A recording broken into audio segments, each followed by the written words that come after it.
পাকিস্তানের সঙ্গে বাণিজ্য পথ বন্ধ থাকায় বাংলাদেশ, ইরান ও তুরস্কে তুলার নতুন বাজার খুঁজে পেয়েছে ইমারতে Islamia Afghanistan.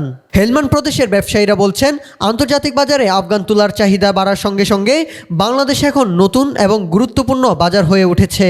Helmand chamber of commerce and ইনভেস্টমেন্টের প্রতিনিধিরা জানিয়েছেন, আফগান তুলা রপ্তানি আন্তর্জাতিক বাজারে সফলভাবে প্রবেশ করেছে। পাকিস্তানের পরিবর্তে এখন তা তুরস্ক, বাংলাদেশ ও ইরানে পাঠানো হচ্ছে। আপনার ইভেন্টের পরিকল্পনা থেকে বাস্তবায়ন এখন এক ঠিকানায়। মেহফিলিস্তান নিখুঁত ইভেন্টের বিশ্বস্ত নাম।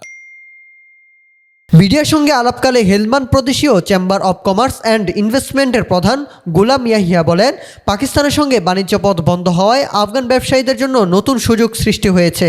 তিনি আরও জানান, বর্তমানে পাকিস্তানের তুলনায় বাংলাদেশ, তুরস্ক ও ইরানের বাজারে আফগান তুলার দাম অনেক বেশি। উল্লেখ্য, প্রায় 4 মাস ধরে পাকিস্তানের সঙ্গে বাণিজ্য পথ বন্ধ থাকায় আফগান ব্যবসায়ীরা বিকল্প পরিবহন খুঁজতে সক্রিয়ভাবে চেষ্টা করছে।